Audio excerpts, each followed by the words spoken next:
The moment I touched the suitcase, I knew. Not because she left it half-zipped on the bed like a hurried teenager. Not because the packing was too perfect, no tangled cords, no random receipts, no last-minute panic. But because the scent wafting off the clothes wasn't her usual perfume. It was something stronger, musky, unfamiliar, and it clung to the fabric like a fingerprint. That's when my stomach turned. There were 2 wine glasses on the kitchen counter. One had lipstick. One didn't.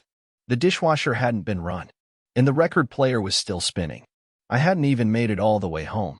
I was supposed to stay overnight at my brother's, helping him move. But something kept pulling at me. A weird, crawling itch in the back of my neck that said, "Go home." So I did. And I walked into silence. No TV. No lights. Just the faint tick of the hallway clock and a draft coming from the cracked patio door. Her car was gone, but her heels were still by the door, the red ones with the ankle straps. The ones she only wears when she wants something. I stood in the bedroom doorway staring at that suitcase like it might bite. Inside, 3 dresses, 2 sets of lingerie I hadn't seen in months, a swimsuit with the tag still on, and a folder labeled Annual Lakeview Summit. Itinerary. That was it. That was the name. The thing she chose over our wedding anniversary. The Summit. Hosted by Gregory Fallon, her boss. The man who once sent her a pair of leather gloves with a handwritten note that said, "For the sharpest hands in sales." I laughed at it then. She said it was an inside joke. Now I wonder what the joke really was and who was laughing. I sat on the edge of the bed, not sure if I wanted to cry or just never move again. On the nightstand, her phone buzzed. Just once. I don't check her phone. Never have. Never needed to. But it buzzed again. And again. And then a photo lit up the screen. Just a preview. I didn't even need to open it. It was her. In that new black dress. Laughing. Leaning in too close to Greg's chest. His arm was around her waist. He was holding up a glass, but his eyes weren't looking at the camera. They were on her. I stared at it until the screen dimmed. Then I turned to the dinner table. Still set for 2. Still holding the candles I lit that morning before she left for work. She hadn't forgotten the anniversary. She had replaced it. And the sickest part? She didn't even bother pretending anymore. I wasn't proud of what I did next. I sat there with her phone in my lap, just staring at the black screen like it might tell me something it hadn't already whispered. My hands were sweating. My face felt hot. The little voice in my head kept saying, "This is a line you can't uncross." But then I remembered the photo, the dress, the smirk, his hand, and suddenly, crossing that line didn't seem so terrible anymore. I unlocked the phone. She hadn't changed her passcode. Of course she hadn't. That was always her thing. If you don't trust me, we don't have a marriage. Trust was her favorite word. It was easy to toss around when she had nothing to lose. Messages? Nothing too bold. Just logistics. Can't wait to see the whole crew. Should I bring the red or the black? Greg said we can use the jet skis again. But it was the deleted folder in her photos that got me. She didn't even empty the trash. I clicked, and there they were 6 pictures from last year's summit at Lakeview. None of them were posted online. None of them were shared with me. There she was, in a white bikini, on Greg's shoulders in the water. Someone else had taken the picture. It wasn't a selfie. Another showed her curled up with 2 coworkers on a deck lounger, holding what looked like a cigar. The final one had her wearing a bathrobe, holding a wine bottle and laughing next to a fireplace. The top of Greg's head was just barely visible at the edge of the frame. My stomach churned. It wasn't proof of cheating. Not directly. Not yet. But something was off. And I felt it in my bones. I should have stopped there. I should have taken a walk, cleared my head, talked to someone, slept. But instead, I opened her GPS history. There it was, pinned and saved under retreat. Real subtle. A private address. 2.5 hours away. Before I could even talk myself out of it, I was in the car. I told myself I was just going to drive by. Just look. Just see what was so important it was worth throwing away a marriage, or at the very least, ignoring an anniversary. But the moment I got off the highway and saw the tree-lined road leading to that massive gated property, something snapped in me. There were cars parked all along the grass shoulders. High-end sedans, convertibles, 2 white Teslas. Music pulsed from somewhere behind a hill. It was soft, but confident, the kind of music that plays when everyone's had too much wine to care about volume. The gate was cracked open. I parked a block away and walked. I could have turned back 100 times, but I didn't. I crept close enough to see the party without being seen. The yard stretched wide, manicured hedges, tiki torches, glowing garden lanterns strung in the trees like fireflies. People stood in clusters, laughing too loudly, glassy-eyed and barefoot. Someone popped champagne and sprayed it toward the dock. A guy in swim trunks jumped into the lake, howling. And then I saw her. Delilah. She was dancing with Greg. Again. But not like in that photo. This time it was slower. He had his hand low on her back. She wasn't pulling away. They weren't just co-workers. That much was clear now. They were comfortable. She leaned in and whispered something in his ear, and he laughed, then whispered something back. I stood there, a few dozen feet away, in the dark behind a hedge, watching my wife act like she didn't belong to me anymore. Like she never had. I didn't cry. Not then. I just felt small. Smaller than I've ever felt in my entire life. Like a paper cup at the bottom of a trash can. I turned and walked back to the car. I drove halfway home before pulling into a rest stop, parking in a dark corner, and just sitting there. For hours. Staring at the empty passenger seat. The seat where she used to fall asleep with her feet on the dashboard. Where she used to hum along to old Counting Crows songs. Where she used to lean over, squeeze my hand, and say, "Don't ever let me go." Now she couldn't even remember our anniversary. And all I could remember was her smile when she met Greg. I didn't go home that night.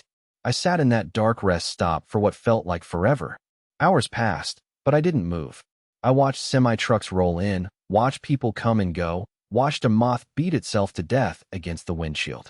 And the entire time, one question kept chewing at my skull like a rat in the walls. What the hell happened to us?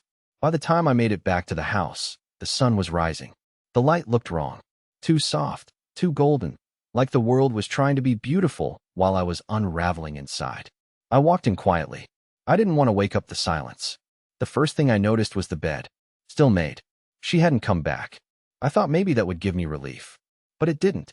If anything, it just confirmed something I wasn't ready to say out loud. She didn't care if I noticed. She wasn't hiding anymore. That was the scariest part, the absence of guilt. I showered. I stood under the water for 27 minutes. I counted. When I got out, my reflection looked like someone I wouldn't trust to watch my dog. That's when I saw it. The corner of a small envelope sticking out from the bathroom drawer. It hadn't been there before. I open that drawer every day. I know it like the back of my hand. Floss, tweezers, 3 Band-Aids, a half-empty bottle of migraine pills. But this time, there was something wedged behind the combs. I hesitated. Something in me said don't. But of course I did. It wasn't sealed. Just folded neatly in half. No name on the front.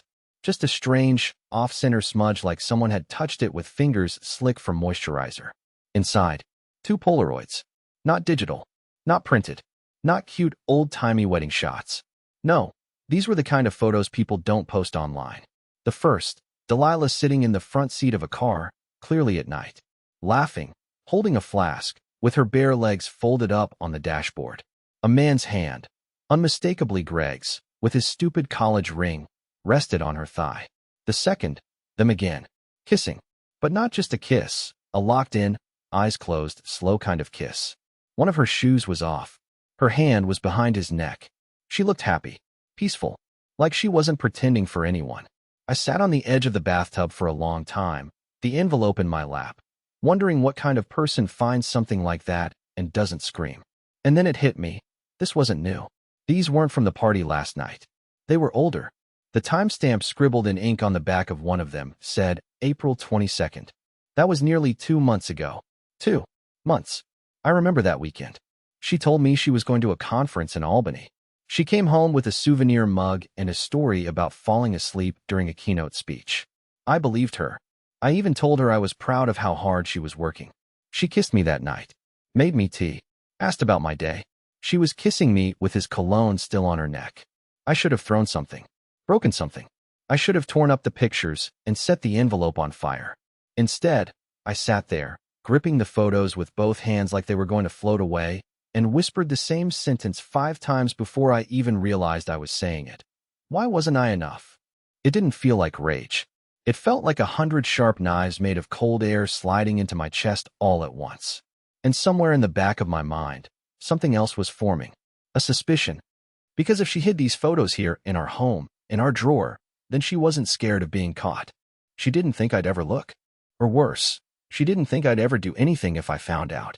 She might have been right, but only for a little while longer. She came home late Sunday night.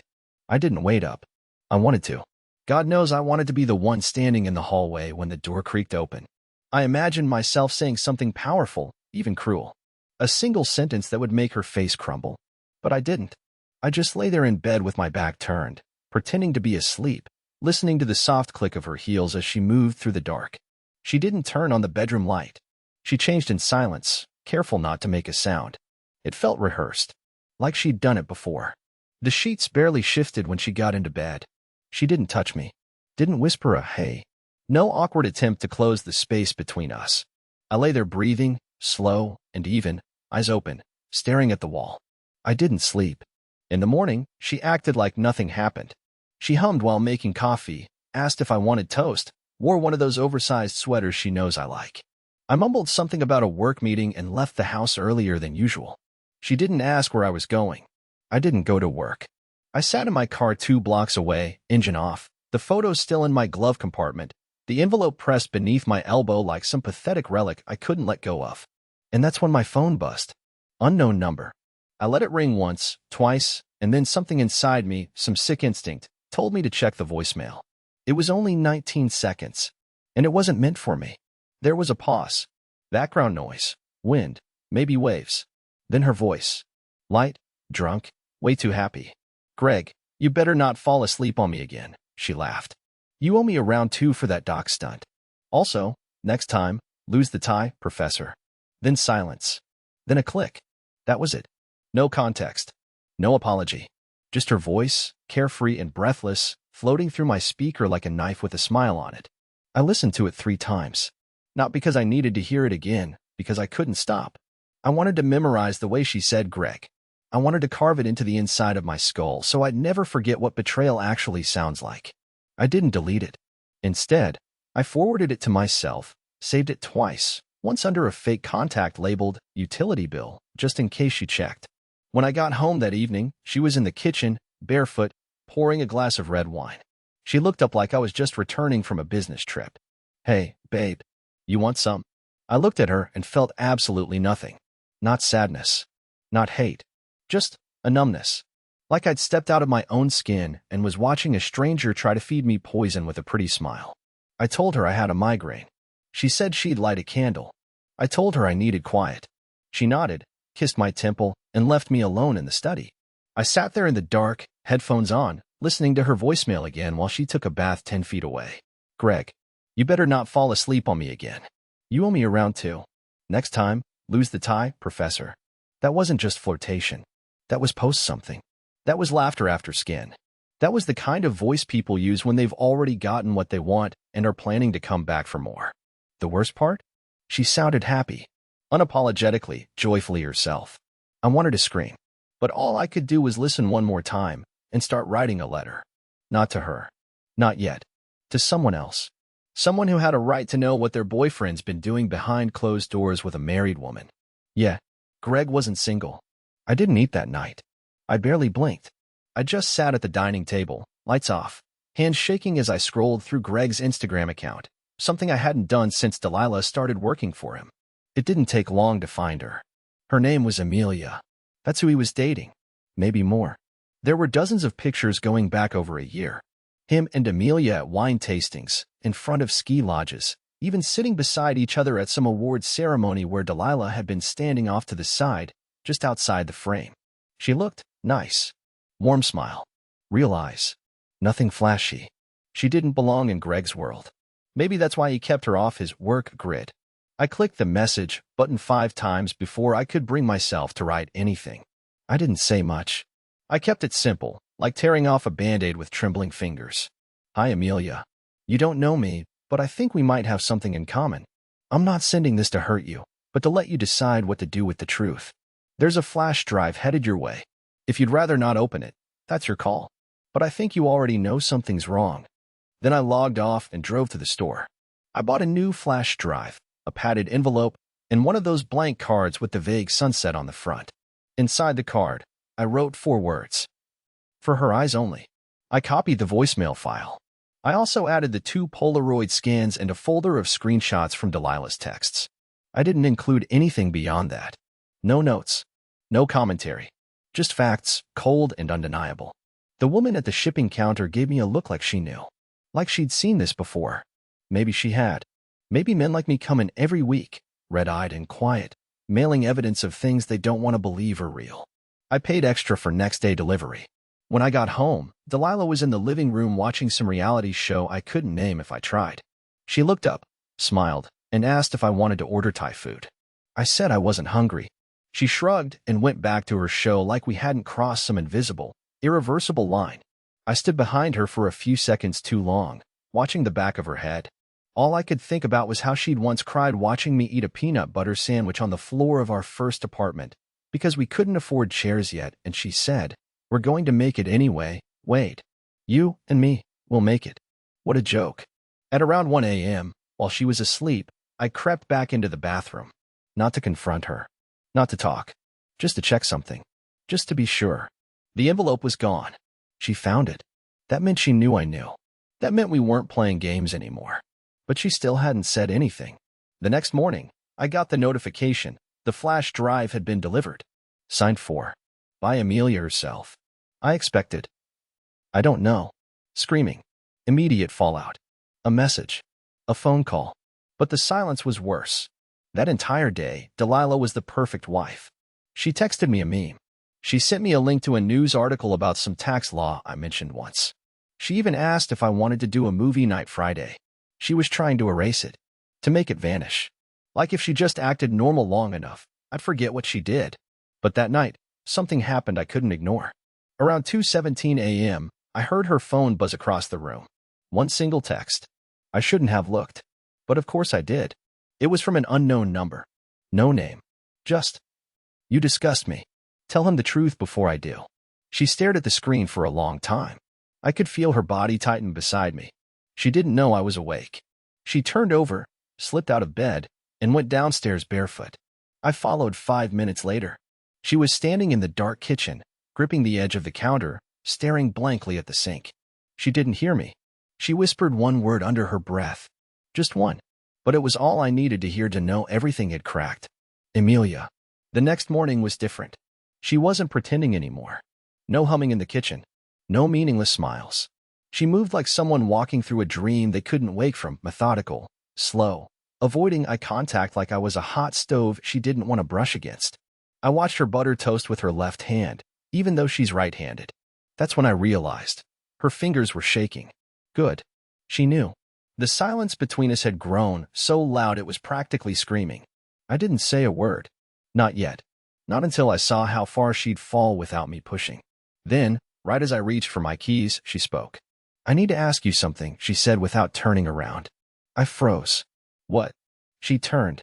Finally met my eyes. "Did you send her something?" Her voice was flat, like it had been drained dry. Not angry. Just resigned. I took a beat too long before answering. "I did." She blinked once. No gasp. No denial. "What did you send?" "Enough." That was it. That was all I gave her. And it was enough, because she slumped into the chair like I'd just stabbed her between the ribs. She stared at the floor for a long moment, elbows on the table, fingers pressed against her temples. Then she did the last thing I expected. She laughed. Quiet. Bitter. Almost scared of herself. "I thought I was careful," she said. I thought. She stopped, chewed her lip, and exhaled hard. "But I guess I should have known. You're not as stupid as you act." I didn't reply. I couldn't. That sentence lodged somewhere in my throat like a splinter. Then she looked up. Really looked at me. And that's when her voice changed, not soft anymore. Not guilty. Cold. "You think Greg is the problem, Wade? You think I threw away our marriage for some lakeside fling and wine coolers?" I didn't move. I waited. She leaned in slightly, almost like she pitied me. "Greg was a distraction. Amelia was never the target. You were." That word hit harder than anything that came before it. "Target? What are you talking about?" I asked slowly. She tapped her fingers against the table, thoughtful, calculating. "Do you know what it's like to shrink yourself for 7 years, just so your husband doesn't feel small? Do you know what it's like to carry someone's life for them, appointments, holidays, birthdays, emotional support, while they play house in their own head and call it partnership?" I felt my jaw tighten. "So you cheated to feel empowered?" She didn't flinch. "No, I didn't cheat to feel empowered. I cheated because I was already gone. Months before it even happened. Greg was just the first one who looked at me and didn't see me as a support beam. He saw me as something wantable. Do you even know what that's like, Wade? I was shaking. Then why stay? I asked. Why keep the charade going? She stood, slowly, walked over to the kitchen drawer and pulled something out, a folded document, slid it across the table to me. It was a contract. Separation of marital assets. Dated 3 months ago. Already notarized. She had filed first. She had planned this. I was waiting for the right moment, she said, voice distant. Greg knew. He wanted me to move faster, but I told him I had to be smart about it. If I rushed, you'd panic. Try to save things. Maybe even get in the way. In the way of what? I asked, stunned. She didn't answer, but I saw the way her eyes flicked toward the shelf in the hallway, the one where we kept our shared documents. Tax returns, deeds, retirement plans. That's when it hit me. This wasn't about love. It wasn't even about sex. It was about positioning. She was slowly setting me up to look like the unstable one, to make herself the calm, measured partner. And when the dust settled, she'd walk away with the cleaner record, maybe even the better side of everything. I wasn't just being cheated on. I was being outmaneuvered. And suddenly, the betrayal wasn't just emotional. It was strategic. I stared at the notarized separation papers for over an hour, not reading them, just holding them in my hands like they might burst into flames if I gripped them hard enough. She had filed behind my back. She had already put a date on the death of our marriage. And somehow, she had done it while still sleeping in my bed, still texting me love you, be safe on her lunch breaks, still folding my laundry with fake affection. But that wasn't what broke me. What broke me was what I found the next day, when I finally opened the joint account records. Delilah always insisted on being the one who managed the finances. I never argued. I was the kind of man who believed in splitting things equally. Except in our case, she said she'd take care of all the boring stuff so I didn't have to. I thought it was a gesture of love. Turns out it was a strategy. I logged in using the password she didn't know I had memorized years ago. It took a few minutes to navigate, a few deep breaths to stop my hands from shaking. At first glance, everything looked normal. Bills, groceries, recurring donations to some wildlife foundation she liked. But then I opened the transfers tab and saw her name, over and over. Quiet little shifts of $300 here, $500 there. Sometimes twice a week. Sometimes hidden inside vague descriptions like family assistance or medical reserve. Each amount small enough to avoid suspicion, but together, it added up to over $21,000. And the worst part? The withdrawals began the exact same week we went to marriage counseling last spring. That week where she cried into her sleeve and told me she wanted to try. Where she asked me to trust her again. Where she made me believe we still had something to save. She was already draining us. She was already gone. I clicked open the routing number on the receiving account. It wasn't hers. It was a business account, registered to a holding company out of state. One I'd never heard of. I Googled it. It led to a private consulting firm in Vermont. Greg Fallon's firm. He wasn't just her affair partner. He was her financial partner. That's when I realized I wasn't just being walked out on. I was being bled dry. And she wasn't doing it out of passion. This was logistics. I printed the records. Every line. Every date. Every transaction. I laid them out on the dining table, one by one, until it looked like the blueprint of a crime scene. Then I sat down and tried to remember the last time she told me she loved me without it sounding like punctuation. I couldn't. When she came home that evening, I didn't speak. I didn't shout. I didn't accuse. I just handed her the folder. She flipped through the first page. Then the second. By the fifth page, her expression didn't change, but her posture did. She straightened, set the folder down, crossed her arms. You went through our accounts? No, I said. I went through my account. The one you decided belonged to both of you. There was a silence between us then, not the cold kind we'd been having lately, but something sharper, almost clinical. She didn't deny a thing. That's how I knew I had her. I was going to pay you back, she said finally. With what? I asked, my voice barely a whisper. With birthday cards and red wine? With another year of pretending? She didn't answer. I stood there waiting for remorse. Some flicker of shame. Something human. But all she did was gather the folder, place it back on the table, and say, we should talk through this with lawyers. That was it. Not, I'm sorry. Not, you're right. Just, lawyers. It was at that moment I realized something that chilled me to the bone. She didn't see me as a person anymore. I was a transaction. And I had just expired. I didn't scream. I didn't destroy anything. I didn't send final, scathing messages or show up at Greg's office with a folder of receipts and a trembling voice. That's what she expected me to do.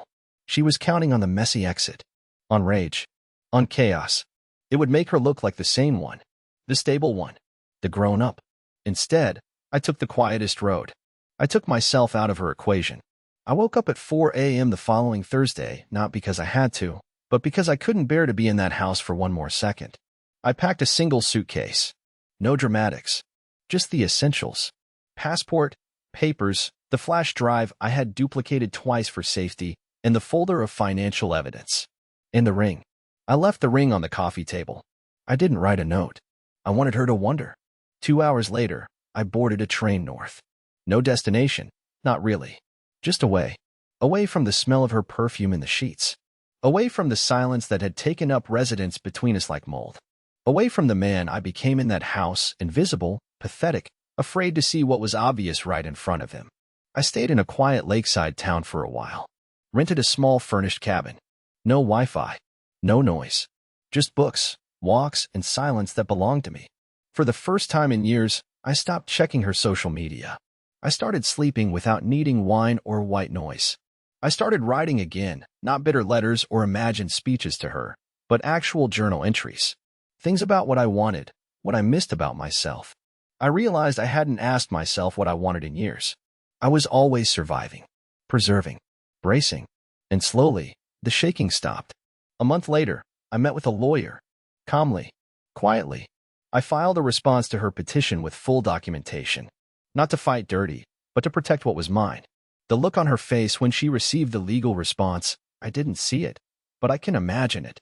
Because she didn't know I had found the money. She didn't know about the business account. She didn't know I had already spoken to Amelia, who, by the way, left Greg and shared even more damning information in return. By the time the first court date arrived, Delilah showed up alone. Greg wasn't there. And I didn't say a single word in court except what was required. I walked out lighter than I'd felt in years. And today, sitting here in a small-town coffee shop with a fresh cup and no one checking my phone behind my back, I can tell you, I made it out. I didn't win. This wasn't about winning. It was about leaving. About realizing that some people don't change not because they can't, but because they already did, and you didn't notice. It was about learning that staying quiet doesn't mean staying small and walking away isn't weakness. It's choosing peace over war. Self-respect over resentment. Would I ever trust again? I don't know. But this morning, a woman I met here, Eleanor, gave me an extra pastry with my coffee, smiled, and said, "You look like someone who could use something sweet." And for the first time in a long time, I believed her.